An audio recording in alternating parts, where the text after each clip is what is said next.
আজি এটা ভিডিও বনাব গৈছো ভিডিওটো হৈছে 2025 বৰ্ষৰ কেমিষ্ট্ৰিৰ বিষয়ত যিখিনি নোবেল প্ৰাইজ ঘোষণা কৰা হল তিনজন ব্যক্তিৰ এবাৰ নোবেল প্ৰাইজ পাইছে এই নোবেল প্ৰাইজৰ ভিতৰত থকা কেমিষ্ট্ৰিটো কি হয় তাৰ বিষয়ে অকমান সহজ ভাষাত আৰু ইয়াৰ পৰা হ'ব পৰা উপকাৰিতা কিটা অকমান জানিব বিচাৰিছো বৰ্তমান পঢ়ি থকা ছাত্ৰ ছাত্ৰীসকল তাৰ লগতে শিক্ষাৰ লগত জড়িত কেমিষ্ট্ৰি শিক্ষাৰ লগত জড়িত শিক্ষক সকলো ভিডিওটো ঘৰে যদি চাই উপকাৰ হ'ব বুলি ভাবিছো কাৰণ কিয়নো এই ৰিঅ্যাকশন বিলাক ধৰি লওক যিকোনো এটা ৰিঅ্যাকশন যিকোনো এটা কম্পাউন্ড কেনেকৈ মানৱ জাতিৰ কাৰণে ইম্পৰ্টেন্ট হৈ পৰে তাৰ বাবে এই নোবেল প্ৰাইজ খিনি এটা লিংকেজ দিয়া হয় মানে কথাটো ক'ব বিচাৰিছো কি এটা নোবেল প্ৰাইজটো এনে দিছে নেকি এনেই মানে ধৰি লওক কিবা এটা কম্পাউন্ড আৱিষ্কাৰ কৰিলে আমি দি দিব পাৰিম নহয়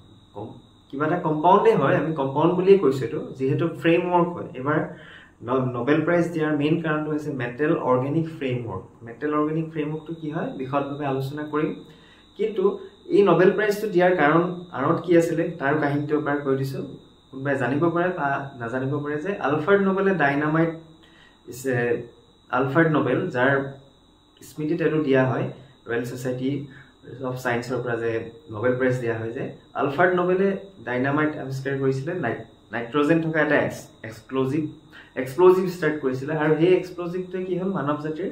বিভিন্ন ধৰণৰ ৱাৰত যেতিয়া ইউজ হ'ল তেওঁ যেতিয়া বহুত দুখ অনুভৱ কৰিলে যে মই কৰা আৱিষ্কাৰতে মানৱ জাতিৰ উপকাৰ নহয় অপকাৰহে কৰিব বিচাৰিছে সো তেওঁ কি ভাবিলে যে মোৰ নামত এটা মানৱ জাতিৰ জনে ভাল কাম কৰিছে তেওঁলোকে যাতে তেওঁ কৰা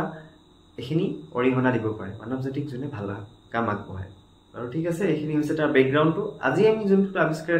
আৱিষ্কাৰৰ বিষয়ে পঢ়িছো এটো হৈছে মেটেল অৰ্গেনিক ফ্ৰেমৱৰ্ক কেমিষ্ট্ৰি বিষয়ে আৰু ইয়াৰ পৰা কি উপকাৰিতা হ'ব মানৱ জাতিৰ আৰু কেনেকৈ ষ্টাৰ্ট হৈছিল তাৰ বিষয়ে দুটামান কথা জানো এতিয়া বোৰ্ডত দুটামান কথা লিখি থৈছো এটো লিখি থৈছো আৰু এই দুটা কম্পাউন্ড লিখি থোৱা আছে আমাৰ ক্লাস 11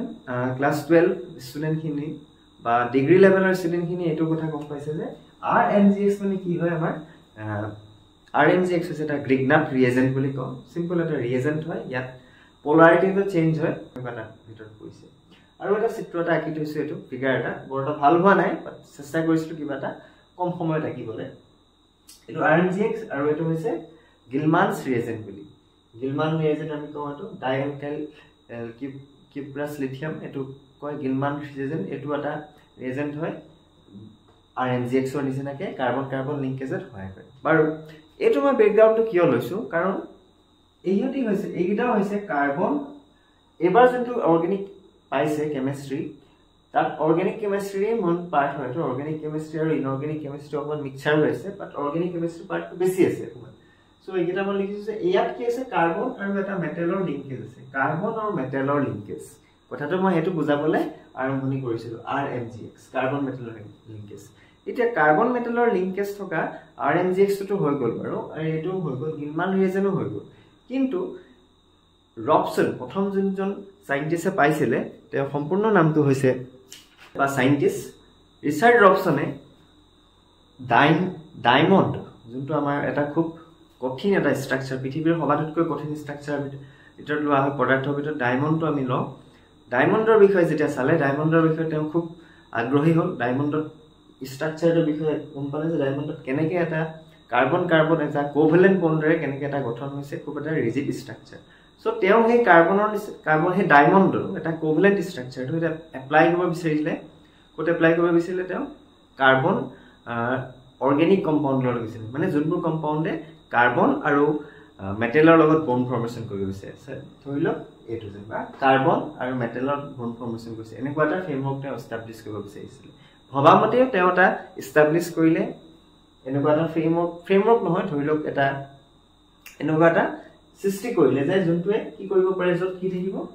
কাৰ্বন থাকিব আৰু জিংক লগত কাৰ্বন আৰু জিংকৰ এটা কি থাকিলে এনেকুৱা এটা কেজ সৃষ্টি কৰিলে কেজ সৃষ্টি কৰিলে কেজ কেজ সৃষ্টি কৰিব পাৰিলে সক্ষম হ'ল প্ৰথম ষ্টেপটো হৈ গল তেওঁ প্ৰথমজন ব্যক্তি আছিল যোনে ফ্ৰেমৱৰ্কৰ প্ৰথম আইডিয়াটো কোনে দিছিলে ৰিচাৰ্ড ৰবসনে দিছিলে ৰিচাৰ্ড ৰবসনৰ আইডিয়াটো কি আছিল তেওঁ কৈছে যে যোনটো আমাৰ ডায়মণ্ডৰ নিচিনা এটা ৰিজিড ষ্ট্ৰাকচাৰ ষ্টেবল ষ্ট্ৰাকচাৰ থাকে তাৰ নিচিনাকৈ ইয়াত কি থাকিব কাৰ্বন আৰু জিংক থকাৰ এটা লিংকেজ এটা স্থাপন কৰি এটা স্কেচ টাইপৰ এটা ষ্ট্ৰাকচাৰ তেওঁ প্ৰডিউচ কৰিলে ঠিক আছে পিছত আহো আমি নেক্সট ব্যক্তিজনলৈ নেক্সট ব্যক্তিজন হৈছে সুসুমু কিতাগাৱা উচ্চাৰণটো প্ৰনাউন্সিয়েচনটো অকমান ভুল হ'ব পাৰে উচ্চাৰণটো কওঁতে সুসুমু কিতাগাৱা তেওঁ হৈছে জাপানৰ সাইন্টিষ্ট জাপানৰ প্ৰফেসৰ তেওঁ কি কৰিলে তেওঁ গোটেই বস্তুটো এটা ফ্ৰেমৱৰ্ক হিচাপে লৈ তেওঁ তাৰ পৰা আৰু এটা সৃষ্টি কৰিলে ফ্ৰেমৱৰ্ক মানে কি ধৰি লওক আমি এটা ঘৰ বনাইছো ধৰি লওক এখন ওয়াল দিলো তাৰ সাইডত আকৌ ওপৰত তেনেকৈ উঠাই থাকো ঠিক আছে উঠাই আইছো তেনেকৈ তলত এটা বেজ বনাইলো তাৰ পৰা 1 2 3 4 এনেকৈ গৈ থাকো ঠিক সেইদৰে সুসুমু কিতাগাৱাই কি কৰিছে তেওঁ যোনটো ৰিচাৰ্ড ৰবসনৰ আইডিয়াটো লৈ পেলে সেই আইডিয়াটো লৈ তেওঁ কি কৰিলে ক্ৰমান্বয়ে এটা কাম কৰিবলৈ হ'লে এটা ফ্ৰেমৱৰ্ক তেওঁ বনাই যাবলৈ সক্ষম হ'ল ফ্ৰেমৱৰ্কটো বনাই যাবলৈ তেওঁ কিতাগাৱাই সক্ষম হ'ল আৰু এই ফ্ৰেমৱৰ্কটো তেওঁ বনোৱা যোনটো ফ্ৰেমৱৰ্ক কিতাগাৱাই যোনটো ফ্ৰেমৱৰ্ক বনালে 1980s পিছত 1980s ষ্টাৰ্ট কৰিছিলে কোনে ৰিচাৰ্ড ৰবসনে আমি যদি ক্ৰনোলজিক্যালি চাওঁ ৰিচাৰ্ড ৰবসনে আইডিয়াটো দি গুছি গ'ল যে আমি এটা ডায়মণ্ডৰ যেনেকৈ এটা কেজ ষ্ট্ৰাকচাৰ আছে ঠিক তেনেদৰে আমি মেটেল আৰু এটা কাৰ্বনৰ মাজত লিংকেজ থকা এটা আমি ফ্ৰেম ষ্ট্ৰাকচাৰ বনাব পাৰোঁ তাৰ সেইটো আইডিয়া লৈ কিতাগাৱাই কি কৰিলে কেজ ষ্ট্ৰাকচাৰ বনালে কাৰ্বন আৰু জিংক লগাই বনালে আৰু হেতু ফ্ৰেম যোনটো বনালে হে ফ্ৰেমটো অলপ ফ্লেক্সিবল আছিল ফ্লেক্সিবল মানে কেলে নট লাইক দিস মানে ডায়মণ্ডৰ নিচিনা নহয় অকমান যোনটো ভাঙি যাব পাৰে বা তাত কি হ'ব পাৰে চেঞ্জ অকমান হ'ব পাৰে ধৰি লওক সহজ ভাষাত ক'বলৈ গ'লে হেতু হ'ল আৰু তেওঁ বনোৱা সেই ফ্লেক্সিবল ফ্ৰেমৱৰ্কটোত কি দেখিলে তাত বহুতো গেছিয়াছ মলিকুল কিছুমান এবজৰ্ব হৈ থাকিব পাৰে মানে কেজটো দেখাত এটা কেজটো কি আছে বহুত আমাৰ খালি স্পেচ থাকিব এই খালি স্পেচ বিলাকত কিছুমান গেছিয়াছ মলিকুল ট্ৰেপড হৈ থাকিব পাৰে মানে তেওঁটো দেখাব লাগে ফ্লেক্সিবল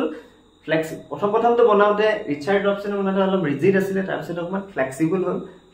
হোৱাৰ পিছত তেওঁ যোনটো বনালে কেজ ষ্ট্ৰাকচাৰটো তাত খালি স্পেচ আছিল সেই খালি স্পেচটোত কি হ'বলৈ ধৰিলে কিছুমান ওয়াটাৰ মলিকুলস বা গেসিয়াস মলিকুলস এবজৰ্ব হোৱাটো তেওঁ দেখা পালে নেক্সট এটা থাৰ্ড নম্বৰ সাইন্টিষ্টজন লাগে আৰু বহুতখিনি কাম আছে আমি গোটেইখিনি আলোচনা নকৰো লাহে লাহে অকমান মেইন কথাকিটা আলোচনা কৰিব বিচাৰিছো থাৰ্ড জনৰ সাইন্টিষ্ট আহিলে থাৰ্ড জনৰ সাইন্টিষ্টজনৰ নাম ইয়াগি যোনটো মেটেল অৰ্গেনিক ফ্ৰেমৱৰ্ক আছিল তেওঁ আৰু অকমান এডভান্স পজিশনত চালে আৰু অকমান বুজি পোৱা ধৰণে চালে সেই মেটেল অৰ্গেনিক ফ্ৰেমৱৰ্কটো কি চালে তেওঁ কাৰ্বন অক্সিজেন আছিল লগতে জিংকো আছিল কিন্তু এবাৰ তেওঁ কি কৰিছে কাৰ্বন অক্সিজেন জিংকৰ লগত বেনজিন 1,4 ডাইকাৰ্বক্সিলেট অৰ্গেনিক কম্পাউণ্ড ইউজ কৰিলে ইয়াগিয়ে যোনটো উলিয়াইছে ইয়াগিয়ে ওলোৱাটো মেটেল অৰ্গেনিক ফ্ৰেমৱৰ্ক 5 বুলি কয় মেটেল অৰ্গেনিক ফ্ৰেমৱৰ্ক 5 ওকে মানে বস্তুটো এনেকুৱা হৈছে এজনে ডিসকভাৰ কৰিলে মেটেল অৰ্গেনিক ফ্ৰেমৱৰ্ক বেচিছ এটা দিলে তাকে লৈ নেক্সট এজনলে কিতাগাৱে বেছ নেক্সট এটা ললে আৰু নেক্সট আকৌ আমি কৈছো ইয়াগিৰ কন্ট্ৰিবিউশনটো ক'বলৈ গ'লে কিছুমান এপ্লিকেশন ওয়াইজ বেছি হৈ গ'ল তেওঁ যোনটো ফ্ৰেমৱৰ্ক উলিয়ালে মানে যোনটো এটা সজা টাইপৰ বনালে যোনটো ফ্ৰেমৱৰ্কটো জিংক আছে অক্সিজেন আছে আৰু তাৰ লগত যোনটো অৰ্গেনিক কম্পাউণ্ড হেতু কি আছিল বেনজিন 1,4 ডাইকাৰ্বক্সিলেট ইউজ কৰিছে আৰু হেতুক আমি টেট্ৰাহাইড্ৰেল চেপৰ হয় হেতু তাত বেছিকে নাযাম বাট এটা কথাই ক'ব বিচাৰিছো তাত হেতুক MO5 বুলি কোৱা হয় বেনজিন 1,4 ডাইকাৰ্বক্সিলেট এইটো ইউজ কৰিলে লিংকেজ হিচাপে অৰ্গেনিক লিংকেজ হিচাপে ঠিক আছে মানে মেইন কথাটো কি হৈছে ইয়াত কেজটোত কি থাকিব লাগিব এটা মেটেল আৰু এটা অৰ্গেনিকৰ লগত এটা ষ্ট্ৰাকচাৰ বনাই থাকিব লাগিব তাতে এটা কমপ্লিটলি এটা এনেকুৱা কি বুলি কয় এটো 1 2 3 4 যেনেকৈ এতিয়া আছে ডায়মণ্ডৰ নিচিনা খুব এটা ইউনিট থাকিব লাগিব আৰু তাৰ মাজত কি দেখিলে খালি স্পেচ দেখিলে এতিয়া মেইন কথাটো হ'ল সেই খালি স্পেচ বিলাকত কি কৰিব পৰা যায় যিমান সাৰফেস এৰিয়া বেছি দেখাত লাগিব হয়তো বহুত ষ্ট্ৰাকচাৰ আছে কিন্তু তাৰ মাজত কি আছে বহুতখিনি খালি সাৰফেস এৰিয়া থাকিব এটা এই খালি সাৰফেস এৰিয়াবোৰ লৈ এপ্লিকেশন ষ্টাৰ্ট কৰিলে এপ্লিকেশন পাৰ্ট দা মেইন কিয় পাইছে নো এপ্লিকেশন পাৰ্ট এক নম্বৰ খৰাং অঞ্চলত ধৰি লওক মৰুভূমি অঞ্চলত কি হ'ব পাৰে এনেকুৱা এটা কম্পাউণ্ড লৈ যদি আমি এটমস্ফিয়াৰ এৰি দিওঁ এটমস্ফিয়াৰ পৰা কি কৰিব ওয়াটাৰ এবজৰ্ব কৰিব পাৰিব মই জানো এটমস্ফিয়াৰত ওয়াটাৰ থাকে কিন্তু খেতি বাতিত সহায় কৰিব ওয়াটাৰ ভেপাৰ এবজৰ্ব কৰিব পাৰিব প্ৰথম কিতাগাৱে অকমান চাইছিলে 2 নম্বৰ সাইন্টিষ্ট জনে আৰু হেতু আমি এপ্লিকেশন আৰু মডিফাই কৰিব পাৰো বিকজ যোন তুমি ইয়াগিয়ে যোনটো দিলে তাত বহুত large amount of surface area আছে সিসুমু কিটাগাবাতকে হল তাত আমি বেছি large amount of gaseous molecules water এবিলাক আমি absorb কৰি থাকি সেকেন্ড পয়েন্ট কি এপ্লিকেশন আছে pollutant remover এটো এটা খুব ইম্পৰ্টেন্ট পয়েন্ট আমি যদি এটো কম্পাউন্ড যদি এনেকুৱা ধৰণৰ কেজ স্ট্ৰাকচাৰ যদি এৰি দিও তাতে কি যে বেলেগখিনি ট্ৰ্যাপ কৰি নিজৰ লগত থৈ দিব পাৰিব CH4 কাৰ্বন ডাই অক্সাইড ক্লোৰোফ্লোৰকাৰ্বন এবিলাক কিমান পৰিৱেশক অনিষ্ট কৰে তাৰ বিষয়ে বিশেষকৈ কোৱাৰ প্ৰয়োজন নাই আৰু এইখিনি কি কৰিব পাৰিব তাৰ ভিতৰত সময় ট্ৰ্যাপ কৰি থাকিব sulphur dioxide sulphur trioxide factory এবিলাকত কি কৰিব পাৰে এপ্লাই কৰিব পাৰিব যত প্ৰদূষণো বেছি হৈছে ঠিক আছে এটো হৈছে 2 number point third point drug industry drug industry মানে আমাৰ যোনখিনি মেডিচিন ইন্ডাস্ট্ৰি সাপোজ এটা ড্ৰাগ এটা নিৰ্দিষ্ট জায়গালৈ পঠিয়াব লাগে কিন্তু সেই জায়গালৈ যাওঁতে মানে আমি কিবা এটা দৰব খাইছো এই দৰবটো খাই পেলাই আমাৰ নিৰ্দিষ্ট এটা অংশতে গৈ পেলাই এই দৰবটো কাম কৰিব লাগিব তাৰ আগত যদি যায় সেই দৰবটোৰ স্পেসিফাইড নাথাকিব তাত কোনো কাম নকৰিব হেতু কৰিবলৈ হলে আমি কি কৰিম সেই দৰবটো এটা নিৰ্দিষ্ট ইয়াৰ মাজত ভৰাই দিম গৈ পেলাই যত মানে এই কেছটোৰ মাজত সোমাই যাব যত কি স্পেশাল জায়গাত গৈ হে নিজৰ তাৰ কামটো কৰিব যোনটো কাম কৰিবলৈ পঠিয়াইছে ঠিক আছে তেনেকৈ আমি কাম কৰিব পাৰিম থাৰ্ড পইণ্ট আৰু ফোৰ্থ পইণ্টটো হৈছে এজ এ ইলেক্ট্ৰোলাইট হিচাপে ইউজ কৰিব পাৰিব বৰ্তমান গ্ৰীণ এনাৰ্জি চলাই থকা হৈছে ইলেক্ট্ৰোলাইটস মানে কি যোনখিনিয়ে মানে তাত বিভিন্ন ধৰণৰ